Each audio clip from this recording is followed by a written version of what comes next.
नमस्कार, मेरा नाम अमित कुमार है। आज हम बात करेंगे ऑटोक्रेसी और डेमोक्रेसी के बारे में। सबसे पहले समझते हैं कि डेमोक्रेसी होती क्या है। देखिए, हमने पिछली बार वीडियो में पढ़ा था ऑटोक्रेसी की। अगर आपने वो वीडियो नहीं देखी है तो कोई बात नहीं, लिंक ऊपर शो हो रहा होगा, आप वहां से जाकर के चेक कर सकते हो। ठीक है, आगे मैं आपको बताना चाहता हूँ जैसे डेमोक्रेसी होती है। डेमोक्रेसी जो वर्ड आया है वो कहाँ से आया। देखिए, डेमोक्रेसी एक्चुअली में ग्रीक वर्ड है, ग्रीक से आया है, जिसमें डेमोस का मतलब होता है पीपल और क्रेटोस का मतलब होता है पावर। तो यानी कि पीपल की पावर, यानी कि जो जनता की ताकत होती है उसे डेमोक्रेसी कहते हैं। यानी कि जहां पर जनता की शासन चलता है, जहां पर जनता का शासन चलता है उसे डेमोक्रेसी कहा जाता है।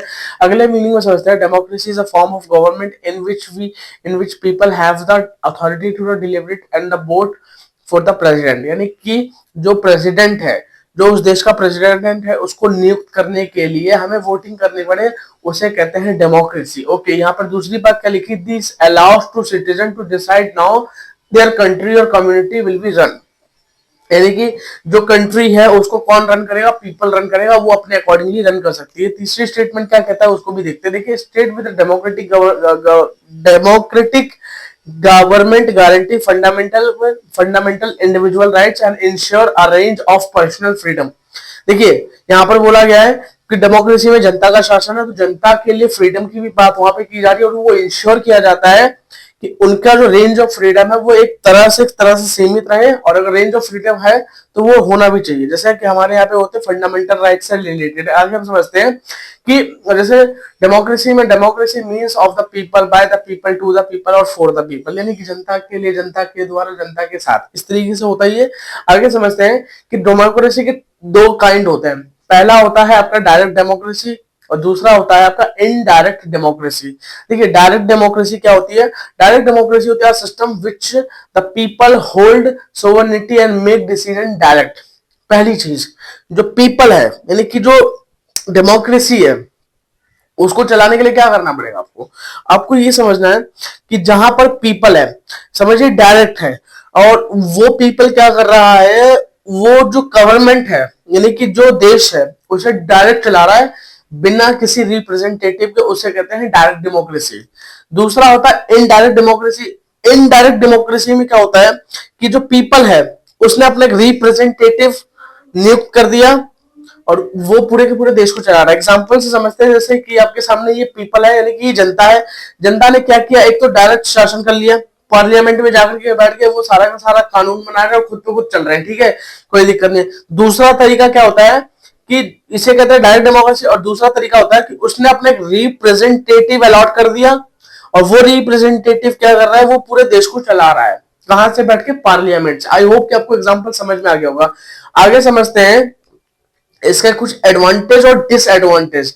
एडवांटेज और डिसएडवांटेज भी जानना बहुत इंपॉर्टेंट है। सबसे पहले हम समझते हैं, देखिए एडवांटेज में क्या होता है कि respect the will of the people. अब यहाँ पे जो विल है, विल का मतलब होता है ना, करना नहीं होता है, यहाँ पे डूइंग नहीं है। क्योंकि जब हम कभी भी हम एसएसटी को पढ़ते हैं या कोई भी हिस्ट्री, ज्योग्राफी, सिविक्स इसको भी पढ़ते हैं, तो उसमें विल का मतलब अलग हो जाता है। तो यानी कि यहाँ पे बोला गया है कि जो जनता है उसकी इच्छाओं को हमें रखना है, यानी कि हमें उनकी इच्छाओं का सम्मान करना है।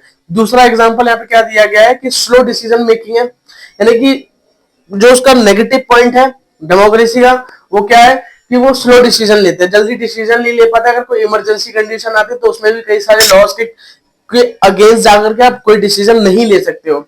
आगे समझते हैं, प्रमोट्स अकाउंटेबिलिटी, यानी कि जिम्मेदारी को वो प्रमोट करते हैं, उत्साहित करते हैं कि आप जिम्मेदारी लोगे, आप जिम्मेदारी लोगे, तो ये एक अच्छी चीज है। दूसरा यहाँ पे कौन क्या इसका कि फेवरेटिज्म टू डोनर, यानी कि जो लोग दानदाता वाले होते हैं उनको, मतलब उनका वो पक्षपात करते हैं। आगे बढ़ते हैं, इनकरेज सिटीजन पार्टिसिपेशन। यहाँ पर एक चीज है, encourage citizen participation. Encourage citizen participation का मतलब क्या होता है कि जो जनता है उसे इनकरेज किया जाता है कि आप हर चीज में हिस्सा लो। ये बहुत अच्छा पॉइंट है। दूसरा है tendency टॉवर्ड political terminal.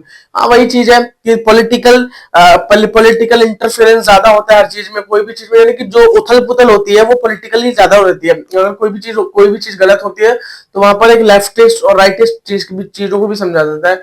Allow for the dissents. अगला है reliance on respect for the traditions and institution. देखिए, respect for traditions and institution, इसका मतलब ये है कि जो पुरानी परंपराएं हैं उनका सम्मान करते हैं। पर इसका नेगेटिव पॉइंट भी बन जाता है कई बार जैसे कंजर्वेटिज्म एक सबसे बड़ा शब्द है जिसे कहते हैं हिंदी में रूढ़िवाद। जो रूढ़िवादी लोग होते हैं वो अगर ये बिलीव करते हैं and they were believe like that if they are believing in casteism, racism.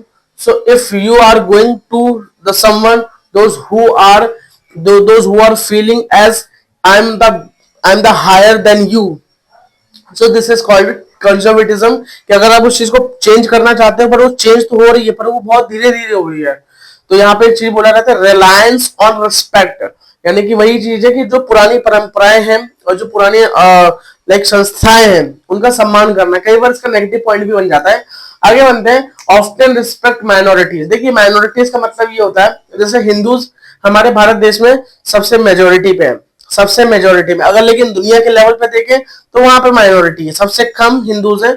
But अगर आपको एक चीज जान करके हैरानी होगी, अगर माइनॉरिटीज का मतलब अगर आपको जानना है तो सबसे कम जो है वो फारसी लोग हैं। माइनॉरिटीज में जैनिज्म लोग आते हैं, ज्यादातर फारसी लोग आते हैं, लेकिन इनकी कोई चर्चा नहीं करता। आगे समझते हुए बात करते हैं चेक बैलेंस ऑन पावर, यानी कि पावर की जो चेकिंग होते हैं बैलेंस होते हैं। इसके बाद इलेक्शंस आर कॉस्टली, सबसे अच्छा पॉइंट है नेगेटिव में अगर आपको देखना है, इलेक्शंस बहुत महंगे होते हैं। एक एक इलेक्शन में कम से कम 250 करोड़ रुपए खर्च हो जाते हैं। 250 करोड़ रुपए 300 करोड़ ऐसे तो नॉर्मली खर्च हो जाते हैं। अगर आपको ये वीडियो अच्छी लगी हो तो मेरे चैनल को लाइक सब्सक्राइब शेयर जरूर कीजिएगा, मेरी वीडियो को शेयर कीजिएगा, बने रहिएगा मेरे साथ, और भी वीडियोस में ऐसे लाता रहूंगा और आपको बताता रहूंगा। धन्यवाद, थैंक यू।